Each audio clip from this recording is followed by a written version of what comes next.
All right, we're going to move on with this Kirtland Temple episode, and by going into section 110, as we now call it today.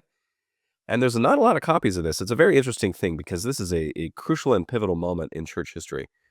So the earliest copy that we get from this is in Joseph Smith's own journal, which was written from 1835 to 1836. This is the handwriting of Warren Cowdery, and this is the only contemporary account we get. Now, because of this, I'm going to add some extra stuff because that's all you get. But if you're wondering why I'm saying Joseph Smith's journal, is because this is also the very last entry that's done here. So he basically writes this down, Warren Cowdery writes this down, and then you're done. So we do get another copy in Manuscript History B, which is really History of the Church, Volume 2. And that's really all you get for something this important. That's pretty remarkable. So some circumstantial introductions to this. The earliest copy gives us this from his journal. Sabbath, April 3rd, he attended meeting in the Lord's house, assisted the other presidents of the church in seating the congregation, and then became an attentive listener to the preaching from the stand. T.B. Marsh and D.W. Patton spoke in the A.M.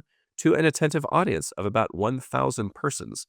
In the P.M., he assisted the other presidents in distributing the elements of the Lord's Supper to the church, receiving them from the hands of the 12, whose privilege it was to officiate in the sacred desk this day.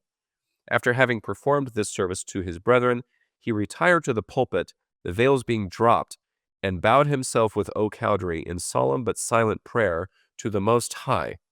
After rising from prayer, the following vision was opened to both of them. Now, if you haven't noticed it yet, this whole thing is written in third person. And since Warren was the only scribe to this is really all you get. So it was changed to first person when we started doing the manuscript history, because all the other manuscript histories have been in first person. So this is a little different. So I'm going to be reading from this because this is the papers that we get. So it's going to be third person stuff. But just wanted to let you know that's what it was. So we're not making a mistake there. The other one is that this section wasn't printed in canon until 40 years later. So we didn't see this as canonized scripture, or at least published with the rest of it, until 1876. This is 1836, so long time. Anyway, so I just have to kind of mention that, I mean, unless there were other copies that are now lost to us, like we could have very easily lost this, which is very just kind of scary if you think about it. Anyway, Manuscript History B uses the first person and gives this introduction a little earlier, or a little different. It says, Sunday 3rd, attended meeting in the Lord's house and assisted the other presidents of the church in seating the congregation, and then became an attentive listener to the preaching from the stand. Thomas B. Marsh and David W. Patton spoke in the forenoon to an attentive audience of about 1,000 persons. In the afternoon, I assisted the other presidents in distributing the elements of the Lord's Supper to the church, receiving them from the 12, whose privilege it was to officiate in the sacred desk this day. After having performed this service to my brethren, I retired to the pulpit, the veils being dropped, and bowed myself with Oliver Cowdery in solemn prayer, but silently, to the Most High. After arising from prayer, and the following vision was opened to both of us. So it pretty much all the same words, but little tweaks here and there because it's in that different person. The only difference in the modern section headings to this is to point out that we are reading from the Joseph Smith, his own history of this account rather than his own words. Basically, the section headings quote what we just read. That's basically the section headings now. So not a whole lot of changes there. The historical introduction from the Joseph Smith papers gives us this. On the afternoon of Easter, Sunday the 3rd of April, 1836, Joseph Smith helped other members of the church presidency distribute the sacrament of the Lord's Supper to the congregation that had assembled in the lower court of the house of the Lord. After the sacrament, the curtains were dropped, dividing the court into 4 quarters. According to Stephen Post, who participated in the day's meetings, the presidency then went to the pulpits for the confirmation and blessings of the children. At some point during the meeting, more veils were lowered, enclosing the west pulpits and dividing them into their 4 levels. Joseph Smith and Cowdery, quote, retired to the pulpit, apparently the top tier, which was reserved for the presidency, where they bowed in solemn but silent prayer to the Most High. So apparently it wasn't just so easy. Like, they did the sacrament, they blessed some children, and then more veils were being dropped, and they were basically dividing off the room, and people were doing different tasks. And apparently Joseph and Oliver's was going to pray, which they both did silently. Apparently they weren't like vocalizing these or anything like that. Just kind of setting the stage for this. Further down this we get, according to the journal, after Joseph Smith and Cowdery prayed, secluded in the curtains and pulpits of the temple, they had a miraculous vision of Jesus Christ, who accepted the house of the Lord as Joseph Smith had prayed for at the dedication. The appearance was a fulfillment of a promise made in earlier Joseph Smith revelations, that the Lord would show himself in the temple. Following the appearance of Christ, the journal records, Joseph Smith and Cowdery also received visitations from the biblical prophets Moses, Elias, and Elijah, who bestowed upon the two church leaders, quote, the keys of this dispensation, unquote. These keys authorized Joseph Smith and Cowdery to exercise in new ways the priesthood they had received from the apostles Peter, James, and John in 1829. The bestowal of the keys of this dispensation, particularly those concerning the gathering of Israel and turning the hearts of the fathers to the children, marked a vital moment for Latter-day Saint missionary work and temple ordinances. Footnote 5 to this introduction says, in a letter written to William W. Phelps on the 11th of January, 1833, Joseph Smith stated that inasmuch as church members remained obedient, the Lord had promised great things, yea, even a visit from the heavens to honor us with his own presence. All right, so that's what we get for an introduction of quite a remarkable thing. So let's get into the content and footnotes of this. The opening statement from this entry in this journal says this: the veil was taken from their minds, and the eyes of their understandings were opened. They saw the Lord standing upon the breastwork of the pulpit before them, and under his feet was a paved work of pure gold in color like amber. His eyes were as a flame of fire. The hair of his head was like the pure snow. His countenance shone above the brightness of the sun, and his voice was the sound of the rushing of great waters, even the voice of Jehovah, saying, I am the first and the last. I am he who liveth. I am he who was slain. I am your advocate with the Father. Footnote 1 for this says, a week earlier, Joseph Smith prayed that the house of the Lord would be a place that the Son of Man would manifest himself to his people, which apparently came true.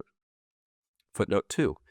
Earlier in 1836, Joseph Smith saw in vision, quote, the beautiful streets of that kingdom, which had the appearance of being paved with gold. And that is from section 137, which we will get to.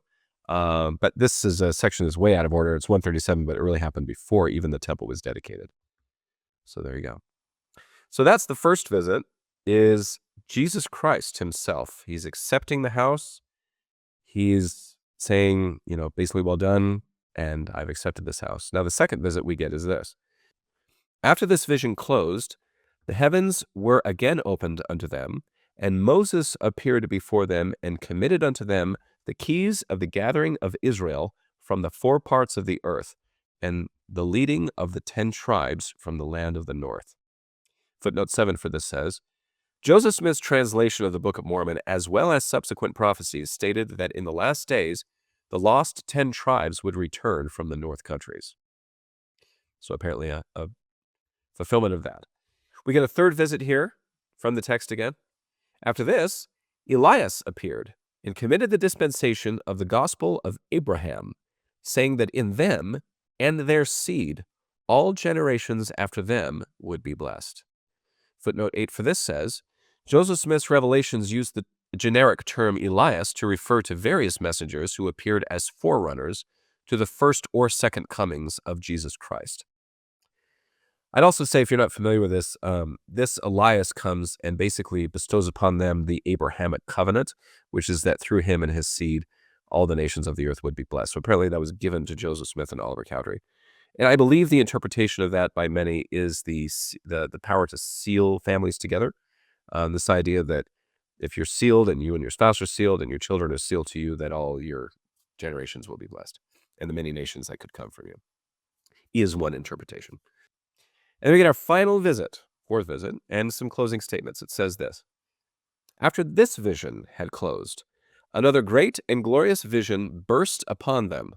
For Elijah the prophet, who was taken to heaven without tasting death, also stood before them and said, Behold, the time has fully come, which was spoken of by the mouth of Malachi, testifying that he should be sent before the great and dreadful day of the Lord come, to turn the hearts of the fathers to the children, and the children to the fathers, lest the whole earth be smitten with a curse. Therefore, the keys of this dispensation are committed into your hands, and by this ye may know that the great and dreadful day of the Lord is near, even at the doors. Footnote 10 for this says, Joseph Smith later recounted that the visit of Elijah was foretold by the angel Moroni in 1823. He also taught that Elijah restored the keys, quote, of the fullness of the Melchizedek priesthood, including the authority to perform ceremonies that would seal for eternal duration marriages and parent-child relationships for both the living and the dead.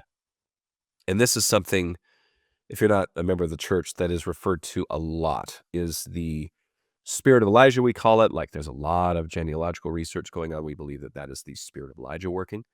And also just this idea that, I mean, if you really want to know, anytime you pass a temple on the road, it's there because of this, what you just saw. Moses, Elias, Elijah, committing those keys, which means that basically the priesthood now has the power for men and women to perform ordinances that save in the temples, including sealing families together. It's pretty remarkable stuff. So that's it. So what's the aftermath of this? I've just given you a little bit of it, but it says this here. Just over a year after receiving these keys, Joseph Smith sent preachers to England to begin the gathering of Israel from abroad. Later, in Nauvoo, Illinois, he would teach and administer new temple ordinances that offered salvation to the deceased and bound them to the living, including baptisms for the dead, endowments, and sealings. And so, and by the way, this is the last thing we get from the Joseph Smith Journal, and we don't get any other journals for almost 2 years. That's the end of that. But just to kind of clarify something really quick here. So you may have heard of these before, just to explain them a little bit. What this means now is that you are baptized for yourself, immersed in water by the authority of the priesthood. We can stand in proxy for those who passed away before us. And in temples now, the culture is you might do 5 or 10 of these names at a time. You just stand in the water and you're baptized by somebody multiple times for different people's names. You're kind of standing in their place. And then you go into another room and you are confirmed and given the gift of the Holy Ghost for those people by proxy. And then there's also this thing called the endowment, which is kind of about a 2-hour ceremony that basically walks us through the progression of creation. There's more covenants involved. There's more priesthood explanations involved. And then you get to something called a sealing, which is marriage, eternal marriage. So when we talk about being sealed, we're either binding children to their parents or a husband and wife together. So we don't necessarily call those marriages or weddings. We call them sealings, just so you know. This is terminology for us. And that's what we get from section 110. So section 109 to 110, very, very big deals for us. This is where the temple in Kirtland is accepted. But the temples that we have today, like I said, don't really come up until Nauvoo. And by the way, that building was never fully completed by the time Joseph Smith died. So it's a very interesting thing that he actually didn't see a lot of this stuff come to pass, although some of these things were done in other locations besides the Nauvoo temple. And this is one of the reasons why I will say again, just as a parting statement to this, I still believe that the Kirtland Temple is more of a chapel.